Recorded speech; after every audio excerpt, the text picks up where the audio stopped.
What's up, YouTube? Zach's back with another attack, and today we're going to be talking about Maleficent. Now, is she going to be a major villain like she was in Kingdom Hearts 1? Or do you think she'll be a bit more of a joke like she kind of was in every other Kingdom Hearts game? We'll get right into that, but first, what do you call a fairy that doesn't take baths? Stinkerbell. If you like darkness and hanging with Heartless, then you are not Sora, but you may be looking for a channel to watch. Zack to the future. Everybody knows Maleficent. First appearing in 1959's Sleeping Beauty, she became the big bad guy of Kingdom Hearts 1.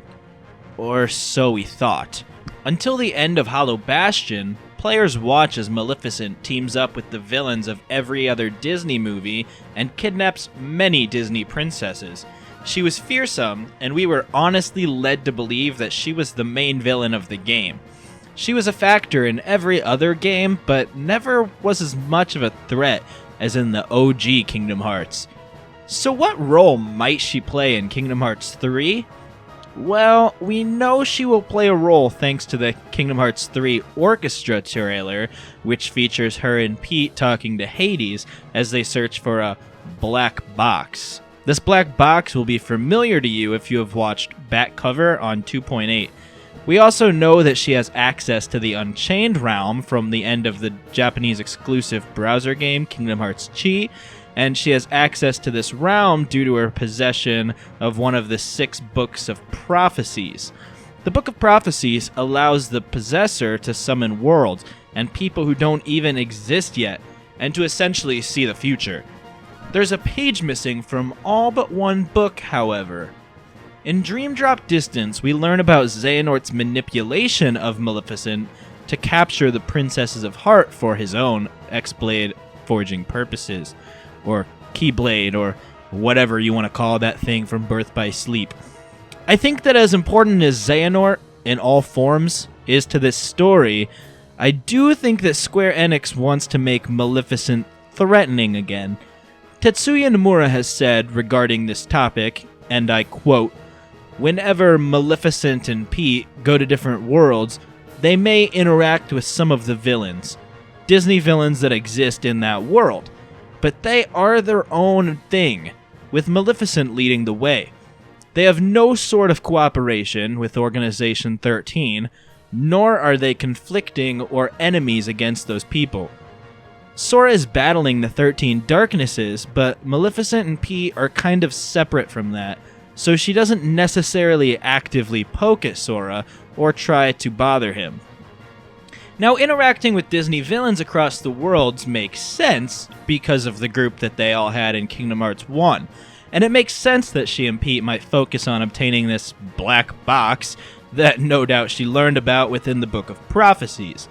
However, Nomura threw in the word necessarily and actively, meaning that not only could her actions affect Sora indirectly, including unleashing whatever is within the mysterious black box, but also that she obtains what she's looking for.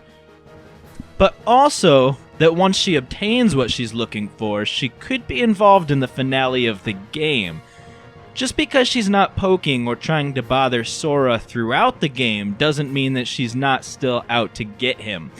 After all, she specifically says in Kingdom Hearts 2 that she'll get her revenge on Sora and gang, and Nomura is a big believer in nothing being a coincidence. While I keep these creatures at bay, you devise a way to vanquish them forever. Maleficent. Do not misunderstand me. I shall have my revenge on you yet. Some fans believe that Maleficent will get her hands on the black box at the end of KH3 and be the big bad of Kingdom Hearts 4. Others think that she won't even find the black box until after KH3, and think that it will lead to the villain of the next story, whether or not that actually is Maleficent. Or perhaps even the Master of Masters. It's hard to say exactly what will happen, but it will be fun to see what direction Nomura takes these characters in the series from here on out. We know they will have some significant involvement in Kingdom Hearts 3, and personally, I think it might be interesting to see Maleficent and Pete redeem themselves.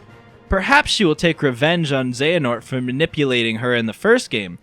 Or even if Square takes the Angelina Jolie version of Maleficent into account, then she could have some good in her yet.